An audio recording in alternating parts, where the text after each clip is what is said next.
اب آزاد مومنہ اگر شادی شدہ ہو تو اس کو رجم کیا جاتا ہے، لیکن رجم کا نصف نہیں ہو سکتا، اس لیے باندیوں کی سزا وہ ہوگی جو غیر شادی شدہ کے لیے 100 کوڑے ہے، اس کا نصف ان کو سزا دی جائے گی، 50 کوڑے۔ سورہ نساء کے 5ویں رکوع میں ایک دوسرے کا مال ناحق کھانے کو روکا گیا، اس کی ممانعت کی گئی اور یہ ارشاد فرمایا گیا کہ تجارت کے ذریعے باہمی رضامندی سے مال کماؤ اور حلال طریقے سے کما کر مال کھاؤ۔ اگلا جو 6واں رکوع ہے اس میں یہ بتایا گیا کہ مرد عورتوں پر نگران ہیں، ان کے افسر ہیں، اس لیے کہ مرد عورتوں پر اپنا مال کما کر خرچ کرتے ہیں اور ان کے نان نفقہ کے ذمہ دار ہوتے ہیں۔ نافرمان عورتوں کو نرمی سے سمجھانے کی تاکید کی گئی، اور اگر وہ نرمی سے سمجھانے سے بھی اپنی غلط حرکتوں سے باز نہ آئیں تو پھر حکم ہے کہ انہیں اپنی خوابگاہوں سے الگ کر دیا جائے۔ پھر بھی اصلاح پذیر نہ ہوں تو اس صورت میں ہلکی مار کی اجازت ہے، اور مفسرین نے اس کی تفصیل میں بتایا کہ زیادہ سے زیادہ مسواک استعمال کر سکتے ہیں مارنے کے لیے، اس سے زیادہ کی اجازت نہیں ہوگی، کسی لاٹھی وغیرہ سے یا کسی اور چیز سے نہیں مارا جا سکتا۔ اور اگر وہ اپنی اصلاح کر لیں، اپنی غلطی سے باز آ جائیں تو پھر مردوں کو حکم ہے کہ اپنا رویہ ان کے ساتھ درست کریں اور بے جا قسم کی سختی اور بیر نہ رکھیں۔ اس رکوع کے اندر ناچاکی ختم کرنے کے لیے، جب زوجین میں ناچاکی ہو جائے تو اس کو ختم کرنے کے لیے طریقہ بتایا گیا کہ دونوں طرف سے ایک ایک ثالث مقرر کر دیا جائے، اور وہ ایسے ہوں کہ جن کی بات دونوں کے لیے اہمیت رکھتی ہو، اور وہ دونوں اصلاح کی نیت سے ان کے ساتھ بات چیت کریں اور ان کے درمیان صلح کروائیں۔ ان کا یہ کام نہیں ہے ثالثوں کا کہ وہ آ کر ان کے درمیان طلاقیں کرواتے پھریں۔ والدین کے ساتھ، رشتہ داروں کے ساتھ، یتیموں کے ساتھ، مسکینوں کے ساتھ، مسافروں کے ساتھ، ہمسایوں کے ساتھ اور اپنے ہم مجلس لوگوں کے ساتھ اچھے سلوک کی نصیحت کی گئی، اور بخل نہ کرنے اور راہ خدا میں اخلاص کے ساتھ مال خرچ کرنے کی ترغیب دی گئی۔ اسی رکوع میں یہ بھی بتایا گیا کہ قیامت کے دن ہر نبی اپنی امت پر گواہ ہوگا، یعنی ہر نبی اپنے ہر امتی کے اعمال سے واقف ہے، انہیں معلوم ہے کہ کون سا امتی کون سی نیکیاں کر رہا ہے، کون سے گناہ کر رہا ہے، اور وہ قیامت کے دن ان کی گواہی دیں گے۔ اور نبی کریم صلی اللہ تعالیٰ علیہ وسلم ساری امتوں کے سارے اعمال پر گواہ ہیں، اس لیے آپ تمام نبیوں اور تمام امتوں کے گواہ ہوں گے۔ سورہ نساء کا 7واں رکوع جو 5ویں سپارے کا چوتھا رکوع ہے، اس میں نشہ کی حالت میں نماز کے قریب جانے سے منع کیا گیا۔ اسلام نے اپنے احکام بتدریج نافذ کیے ہیں تاکہ لوگوں پر زیادہ مشکل نہ بنے۔ شراب چونکہ اس معاشرے میں بہت زیادہ عام تھی، نشے کا بہت زیادہ رواج تھا، تو اس کو ختم کرنے کے لیے پہلے قرآن مجید نے یہ ارشاد فرمایا کہ شراب میں نقصانات بھی ہیں، تو اس سے لوگوں کا کچھ رویہ تبدیل ہوا۔ پھر یہاں پہ آ کر اب یہ حکم دیا گیا کہ جب نشے کی حالت ہو تو پھر نماز کے قریب بھی نہ آؤ۔ اب کیفیت یہ تھی کہ شام کی نمازیں چونکہ ان میں وقفہ بہت کم ہوتا ہے، تو لوگوں نے احتیاط کرنا شروع کر دی، ظہر کے بعد، عصر کے بعد، مغرب کے بعد، تاکہ کوئی ایسی چیز نہ استعمال کی جائے جو نشہ دلانے والی ہو۔ اور عشاء کے بعد یا پھر فجر کے بعد چونکہ وقت زیادہ ہوتا ہے تو اس میں استعمال کر لیا کرتے، اور پھر آگے چل کر اسلام نے مکمل طور پر نشے پر پابندی عائد کر دی، تو یہاں پہ اوقات نماز میں پابندی عائد کی گئی تھی۔ تیمم کا حکم اور اس کا طریقہ بھی اسی رکوع میں ارشاد فرمایا گیا۔ بارگاہ رسالت میں یہودیوں کی گستاخیوں کا تذکرہ بھی اس رکوع میں شامل ہے، اور ان پر اللہ کی طرف سے لعنت کا ذکر بھی اس میں موجود ہے۔ اور اسی رکوع میں یہ بھی بتایا گیا کہ شرک کرنے والے کی بخشش نہیں ہوگی اگر وہ بغیر توبہ کیے مر گیا۔ سورہ نساء کے 8ویں رکوع میں یہود کے 2 افراد کا ذکر ہے کہ جو مدینہ طیبہ سے نکلے، مکہ مکرمہ پہنچے اور وہاں پر جا کر کفار مکہ سے مسلمانوں کے خلاف مدد طلب کی، اور جب کفار نے پوچھا کہ تم تو اہل کتاب ہو اور وہ بھی مسلمان بھی کتاب والے ہیں، تو تمہارا ان کے بارے میں کیا خیال ہے؟ کیا ہم حق پر ہیں یا وہ حق پر ہیں؟ تم اس بارے میں کیا کہتے ہو؟ تو ان دونوں نے کہا کہ مسلمانوں کے مقابلے میں تم زیادہ ہدایت پر ہو۔ پھر انہوں نے کفار کو اپنی وفا کا یقین دلانے کے لیے ان کے بتوں کو سجدہ بھی کیا۔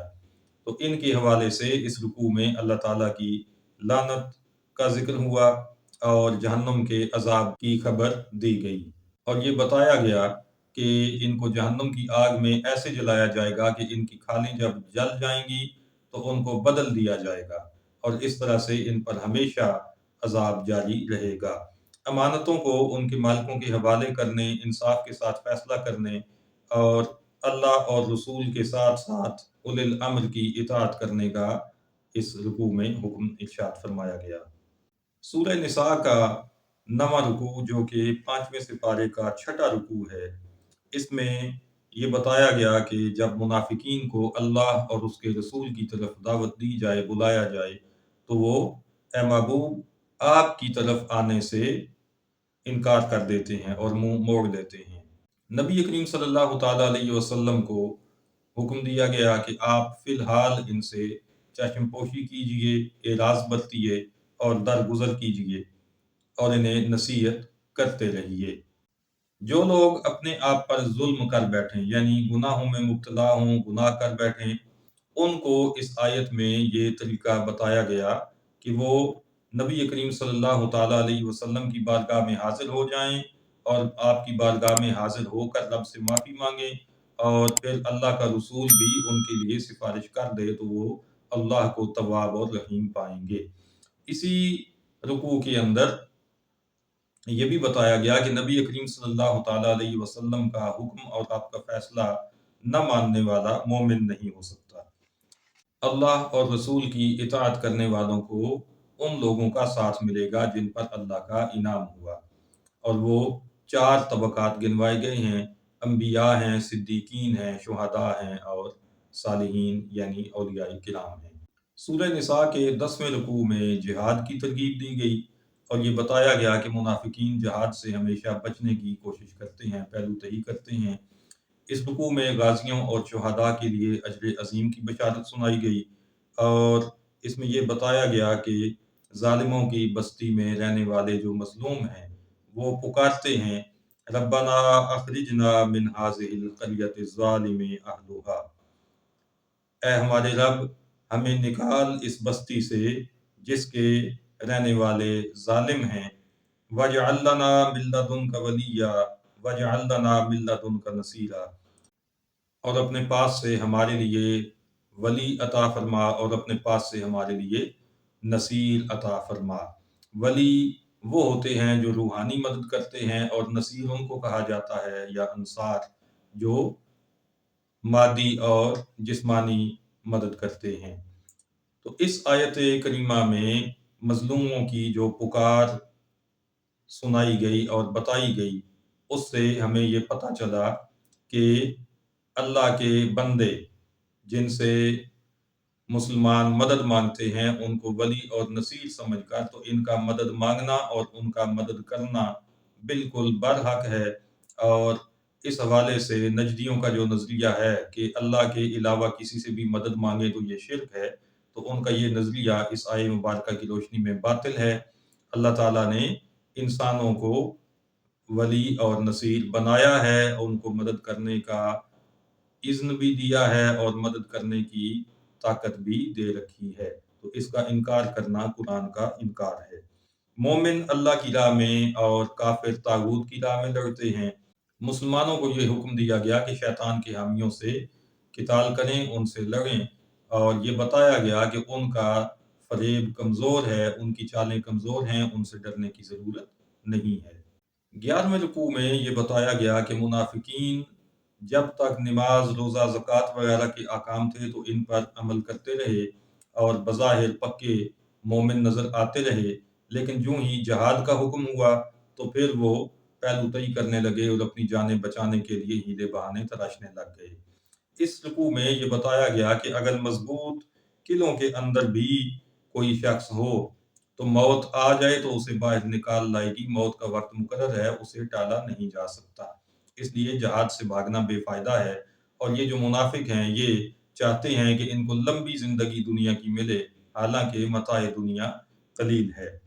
بھلائی کو یہ منافقین اللہ کی طرف منسوب کرتے ہیں، جب انہیں کوئی سہولت ملتی ہے، کوئی بھلائی ملتی ہے تو کہتے ہیں یہ اللہ کی طرف سے ہے، اور جب انہیں کوئی مصیبت پہنچے، کوئی تکلیف آ جائے تو اس کو نبی کریم صلی اللہ علیہ وسلم کی طرف نسبت کر دیتے ہیں۔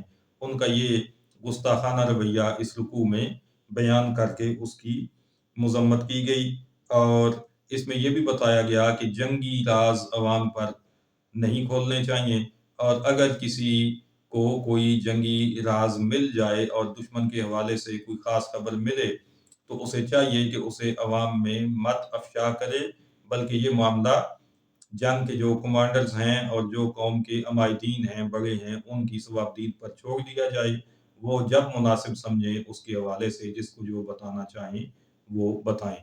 سورہ نساء کے 12ویں رکوع میں منافقین کے ساتھ دوستی کی ممانعت کا حکم جاری فرمایا گیا۔ 13ویں رکوع میں قتل خطا کی سزا کا بیان ہے۔ اگر کوئی شخص کسی مومن مسلمان کو خطاً قتل کر دے تو اس کی سزا یہ ہوگی کہ وہ ایک مومن غلام آزاد کرے اور ساتھ اس کی دیت بھی ادا کرے، خون بہا ادا کرے۔ اور اگر کسی کافر قوم کے مومن کا قتل خطاً ہو جائے، یعنی قتل ہونے والا مومن ہے اور اس کا خاندان اور اس کی قوم وہ سارے کافر ہیں، تو ایسے قتل کی سزا قاتل کو یہ دی جائے گی کہ وہ مومن غلام آزاد کرے۔ یہاں پہ خون بہا دینے کی شرط موجود نہیں ہے، یہ سزا نہیں ہے، اس لیے کہ کافر کسی مومن کا وارث نہیں ہو سکتا، تو مرنے والا، قتل ہونے والا مومن تھا، اس کے جو گھر والے ہیں، اس کے خاندان والے ہیں وہ کافر ہیں، تو وہ تو اس کے شرعاً وارث ہی نہیں ہیں، اس لیے ان کو کچھ بھی نہیں دیا جائے گا۔ اور اگر کوئی ایسی قوم ہے کفار کی جن کے ساتھ معاہدہ ہے اور وہ اس معاہدے کے تحت مسلمانوں کے ساتھ منسلک ہیں، تو ان کے کسی فرد کا خطاً قتل ہو جائے تو انہیں دیت بھی ادا کی جائے گی، اور اس کے ساتھ ساتھ ایک مومن غلام کو آزاد بھی کرنا لازم ہوگا۔ یہاں پہ دیت اس لیے ہے کہ مرنے والا بھی کافر تھا اور اس کی جو خاندان والے ہیں وہ بھی کافر ہیں، تو کافر کا چونکہ وارث ہوتا ہے، اس لیے ان کو دیت ادا کی جائے گی، اور یہ دینے میں جلدی کی جائے گی تاکہ کہیں مسلمانوں کے بارے میں یہ بات اور یہ غلط فہمی نہ پھیلنے لگ جائے کہ مسلمان اپنے معاہدے پورے نہیں کرتے، اس لیے اس معاملے میں جلدی کرنے کا حکم ہے۔ اور مومن کا عمدن قتل کرنے والا جہنم میں مدتوں رہے گا، اس کی سزا بہت سخت ہوگی۔ دوران جہاد اگر دشمن کی فوج کا کوئی شخص اپنے اسلام کا اظہار کرے اور مسلمان ہونے کا دعویٰ کرے تو اس کی تحقیق کر لی جائے اور جلد بازی میں اسے قتل نہ کیا جائے۔ 14ویں رکوع میں یہ بتایا گیا کہ وہ لوگ جو کفار کے ملک میں رہتے ہیں، ایسے مسلمان جو وہاں پہ رہتے ہیں اور وہاں پہ انہیں شاعر اسلام کی آزادی نہیں ہے اور وہ آزادانہ طور پر اسلامی تعلیمات پر عمل پیرا نہیں ہو سکتے، تو ان پر لازم ہے کہ وہ وہاں سے ہجرت کریں اور ایسی جگہ چلے جائیں جہاں پہ انہیں اسلام پر عمل کرنے میں کسی قسم کی پابندی کا سامنا نہ ہو۔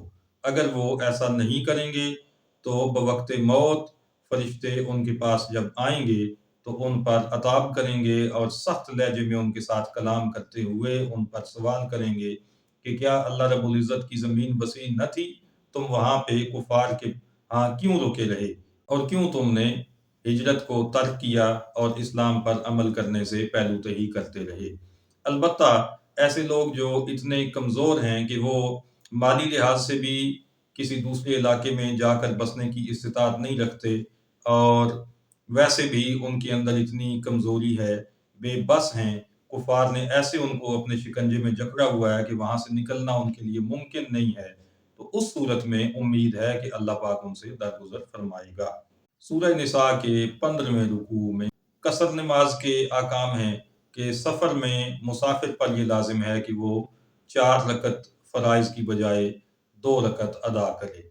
اسی رکوع کے اندر نماز خوف کا بیان ہے کہ جنگ میں جب کفار کا سامنا ہو اور جنگ جاری ہو یا رکی ہوئی ہو لیکن خطرہ ہو کہ مسلمان باجماعت نماز ادا کریں گے تو کفار ان پر حملہ کر کے ان کو نقصان پہنچائیں گے، تو اس صورت میں نماز خوف ادا کی جائے، جس میں آدھے سپاہی آدھے مسلمان مجاہد امام کے پیچھے نماز پڑھیں گے اور آدھے دشمن کے سامنے صف آرا رہ کر دفاع کریں گے یا جنگ جاری رکھیں گے۔ ایک رکعت جب مکمل ہو جائے گی تو مجاہدین آ کر نمازی بن جائیں گے، اور جو لوگ نماز میں تھے جن کی ایک رکعت مکمل ہوئی وہ فوراً صفوں سے نکلیں گے اور دشمن کے سامنے جا کر صف آرا ہو جائیں گے۔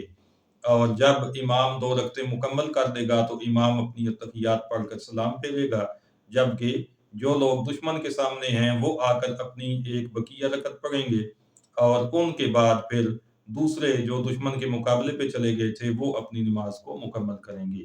تو یوں باجماعت نماز کا اہتمام ہوگا۔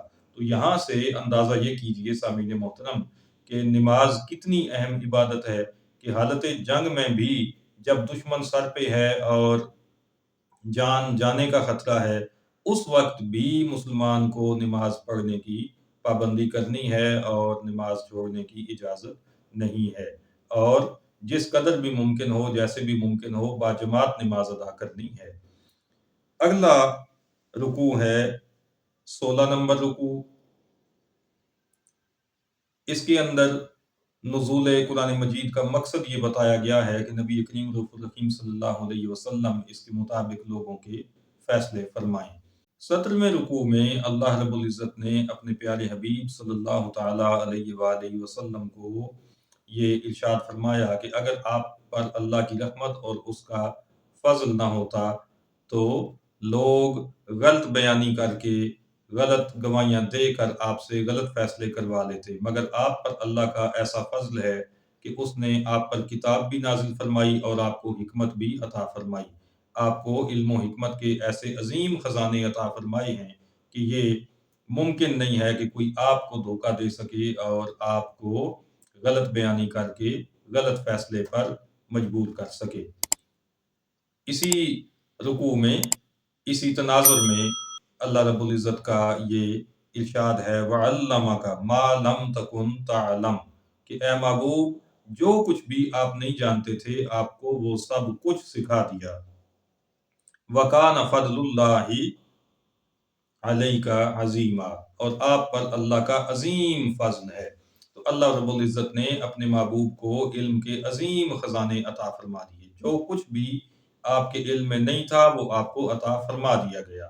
تو اب وہ ساری ایسی آیات جن میں کسی بھی حوالے سے آپ کی نسبت سے نہ جاننے کی بات کی گئی تھی وہ اس آیت کے ذریعے منسوخ ہوئیں اور یہ آیت ان کی ناسخ ہے۔ اس آیت کے نزول کے بعد نبی کریم صلی اللہ علیہ وسلم کے علم مبارک کے حوالے سے کسی طرح کی بات کرنا اور علم میں نقص نکالنا یہ کسی مومن سے متصور نہیں ہو سکتا، ایسا وہی کرے گا جس کا دل ایمان سے خالی ہوگا۔ اس رکوع میں مسلمانوں کو سبیل المؤمنین کو فالو کرنے کی ہدایت دی گئی کہ جو مسلمانوں کی اکثریت کا رستہ ہے اس کو اپنایا جائے۔ یہاں سے اجماع کی اہمیت بھی واضح ہوئی اور اسی سے یہ بھی پتہ چلا کہ مسلمانوں کی اکثریت کبھی بھی گمراہ عقیدوں اور نظریات پر جمع نہیں ہوگی، اور یہی وہ بات ہے جو ہمیں احادیث مبارکہ میں بھی ملتی ہے۔ کریم آقا صلی اللہ علیہ وآلہ وسلم کے ارشادات اس حوالے سے بڑے واضح ہیں کہ جب تم اختلاف دیکھو تو بڑی جماعت کی پیروی کرو، سواد اعظم کی پیروی کرو، اس لیے کہ میری امت کی اکثریت کبھی گمراہی پر جمع نہیں ہوگی۔ تو جو لوگ سبیل المومنین کو چھوڑتے ہیں، اکثریت کی راہ کو چھوڑتے ہیں، وہ راہ راست سے ایسے ہٹ جاتے ہیں کہ قرآن مجید نے یہاں پر ارشاد فرمایا کہ انہیں جہنم میں ڈالا جائے گا اور وہ پلٹنے کی جگہ ایسی ہے کہ جو بہت بری جگہ ہے۔ 18ویں رکوع کے اندر شرک کے سوا ہر گناہ کی بخشش کی امید دلائی گئی۔ بتایا گیا کہ شرک ایسا گناہ ہے کہ جس کی بخشش نہیں ہوگی، جو بھی بغیر توبہ مرے گا تو وہ دائمی جہنمی ہوگا۔ ابلیس کا چیلنج کہ میں مخلوق خدا کو گمراہ کر دوں گا، اس کا یہاں پہ ذکر کیا گیا، اور اس کے فریب کا شکار ہو جانے والے اور اس کی راہ پہ چلنے والوں کو جہنم کے دائمی عذاب کی خبر دی گئی اور ایمان اور عمل صالح والوں کو ہمیشہ جنت کی نعمتوں کی بشارت سنائی گئی۔ ناظرین محترم، 19واں رکوع ہے سورہ نساء کا، یہ 5ویں سپارے کا 16واں رکوع ہے۔ اس میں عورتوں اور یتیموں کے معاملے میں انصاف کرنے کا ربانی فتویٰ ذکر کیا گیا ہے۔ اللہ رب العزت نے اس میں فتویٰ ارشاد فرمایا ہے، لیکن یاد رکھیے کہ رب تعالیٰ کے لیے مفتی کا لفظ استعمال کرنا درست نہیں ہے۔ اس کی عظمت اور اس کی شان کے مقابلے میں یہ لفظ بہت چھوٹا ہے، تو یہ اس کے لیے استعمال نہیں کیا جائے گا۔ زوجہ اگر خاوند کی زیادتی اور بے رغبتی کا شکار ہو تو اسے چاہیے کہ وہ علادگی کی کوشش نہ کرے، بلکہ صلح رکھے اور اچھے انداز میں معاملے کو حل کرنے کی کوشش کرے، یہی اس کے لیے زیادہ بہتر ہے۔ یہاں سے یہ ہمیں سبق ملا کہ اسلام کبھی بھی یہ نہیں چاہتا کہ کوئی گھر ٹوٹے اور خاندانوں کے درمیان ناچاکیاں اور دشمنیاں بنیں۔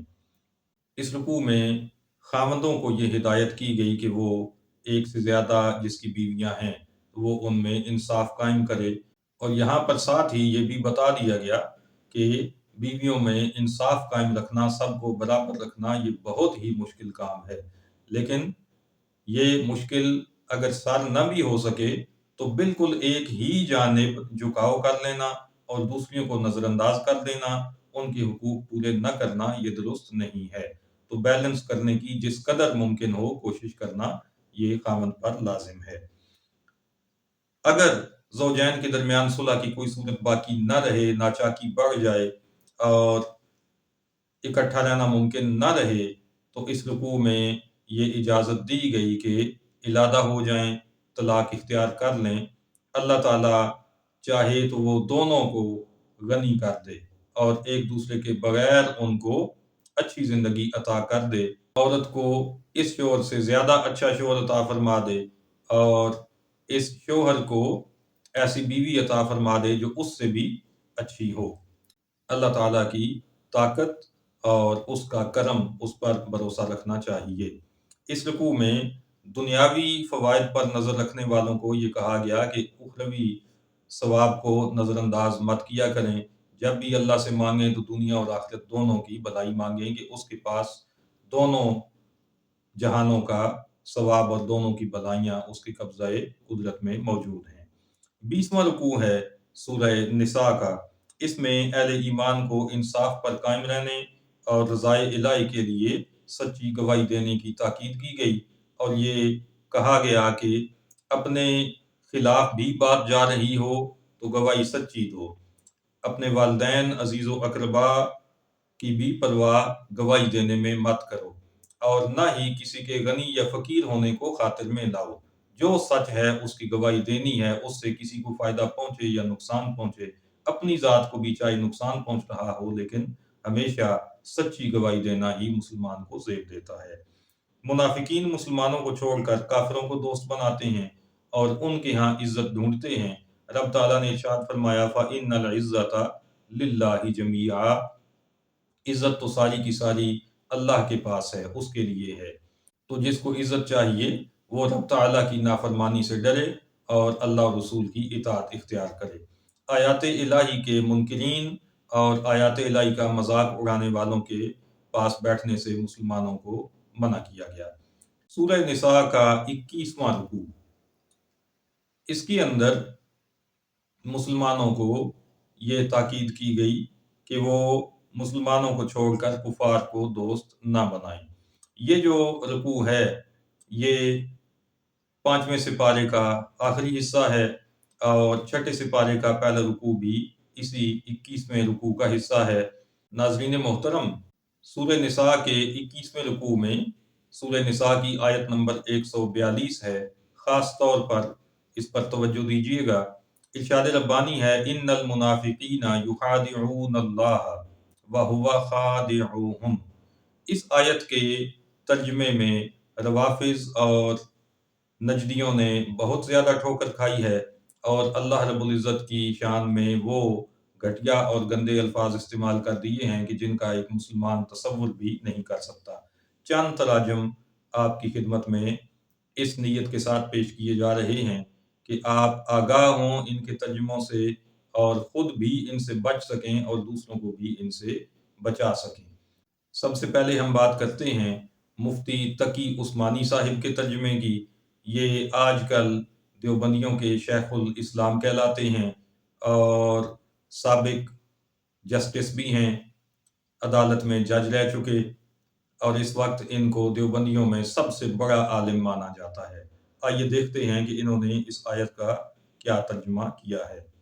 یہ لکھتے ہیں کہ یہ منافق اللہ کے ساتھ دھوکہ بازی کرتے ہیں، حالانکہ اللہ نے انہیں دھوکے میں ڈال رکھا ہے۔ الفاظ پہ غور کیجئے کہ منافق اللہ کے ساتھ دھوکہ بازی کرتے ہیں۔ اب ان سے کون پوچھے کہ اللہ جو علیم و خبیر ہے، جو علم کے سارے خزانوں کا خود مالک ہے اور ہر چیز ہر وقت جانتا ہے، اس کو کون دھوکہ دے سکتا ہے؟ دھوکہ تو اس کو دیا جاتا ہے کہ جو بے خبر ہو، جو بے توجہ ہو جائے، تو رب العزت کو کوئی دھوکہ نہیں دے سکتا۔ اس لیے یہ ترجمہ کرنا کہ منافق اللہ کے ساتھ دھوکہ بازی کرتے ہیں، یہ ترجمہ درست نہیں ہے۔ اور آگے اس نے لکھا کہ حالانکہ اللہ نے انہیں دھوکے میں ڈال رکھا ہے، اللہ نے دھوکے میں ڈال رکھا ہے، یہ الفاظ بھی اللہ تعالیٰ کی شان کے سخت خلاف ہیں۔ دوسرے نمبر پہ ابو الاعلیٰ مودودی کا ترجمہ ہے۔ یہ صاحب جماعت اسلامی کے بانی تھے اور تفہیم القرآن کے نام سے انہوں نے ایک طویل اور لمبی تفسیر لکھی ہے۔ لوگ آج کل اس کی بڑی تعریف کرتے ہیں کہ جی بڑی آسان زبان ہے، بڑی سلیس اردو ہے، ایسی اردو کو چولہے میں ڈالا جائے کہ جو ہمارے ایمان پر ڈاکہ ڈالنے والی ہو۔ ہمیں تو وہ زبان چاہیے کہ جو اللہ اور رسول کی مدح سرائی کرنے والی ہو اور اللہ اور رسول کی عزت اور عظمت پہ پہرا دینے والی ہو۔ ہمیں ایسی تفسیروں کی ضرورت نہیں ہے کہ جو اللہ رسول کا بے ادب بنا دیں۔ ذرا دیکھیں انہوں نے لکھا کیا ہے۔ کہتے ہیں کہ یہ منافق اللہ تعالیٰ کے ساتھ دھوکہ بازی کر رہے ہیں، حالانکہ در حقیقت اللہ ہی نے انہیں دھوکہ میں ڈال رکھا ہے۔ یہ الفاظ بھی گستاخانہ الفاظ ہیں۔ اللہ پاک ہمیں ایسے گستاخوں کی صحبت سے اور ان کی کتابیں پڑھنے سے محفوظ رکھے۔ فتح محمد جالندھری اگلا نام ہے دیوبندیوں میں سے۔ ان کا ترجمہ ذرا ملاحظہ کر لیجئے۔ یہ لکھتے ہیں کہ منافق اپنی چالوں سے اپنے نزدیک اللہ کو دھوکہ دیتے ہیں۔ یہ اس کو کیا دھوکہ دیں گے؟ وہ انہی کو دھوکے میں ڈالنے والا ہے۔ تو اللہ کو دھوکے میں ڈالنے والا قرار دیا، یہ بھی گستاخانہ ترجمہ ہے۔ اس کے بعد مولوی محمود الحسن دیوبندی، یہ دیوبند کے بڑے مفسرین میں ان کا شمار ہے اور دیوبند کے پلر ان کو سمجھا جاتا ہے۔ ذرا ان کا ترجمہ بھی دیکھیے گا۔ یہ لکھ رہے ہیں جی کہ البتہ منافق دغا بازی کرتے ہیں اللہ سے۔ منافق دغا بازی کرتے ہیں اللہ سے۔ اب اللہ سے کون دغا بازی کر سکتا ہے؟ یہ کیسے ممکن ہے؟ یہ ایک سوالیہ نشان ہے ان بے ضمیروں کے مردہ ضمیر کے اوپر۔ آگے لکھتے ہیں اور وہی ان کو دغا دے گا۔ کون؟ اللہ۔ اللہ ان منافقوں کو دغا دے گا، ان کو دھوکہ دے گا۔ نعوذ باللہ من ذالک۔ اللہ کو دھوکہ باز کہتے ہوئے ان لوگوں کو شرم نہیں آئی اور حیا نہیں آئی کہ یہ کیا کر رہے ہیں۔ ناظرین محترم، اس معاملے میں ان نجدیوں کے ساتھ ساتھ روافض کا رویہ بھی ایسا ہی ہے۔ اس وقت آپ کے سامنے سکرین پر مولوی فرمان علی، جو شیعوں کا ایک بڑا مفسر اور مترجم گزرا ہے، اس کی تفسیر کا ٹائٹل پیج ہے اور اس کا ترجمہ ہے اور اس کی تفسیر ہے۔ اس کا ٹائٹل پیج آپ کے سامنے ہے۔ مولوی فرمان علی نے اس آیہ مبارکہ کا ترجمہ ان الفاظ میں کیا ہے: بے شک منافقین اپنے خیال میں خدا کو فریب دیتے ہیں، حالانکہ خدا خود انہیں دھوکہ دیتا ہے۔ نعوذ باللہ من ذالک۔ ناظرین محترم، ان حضرات کے ترجمے آپ نے دیکھے۔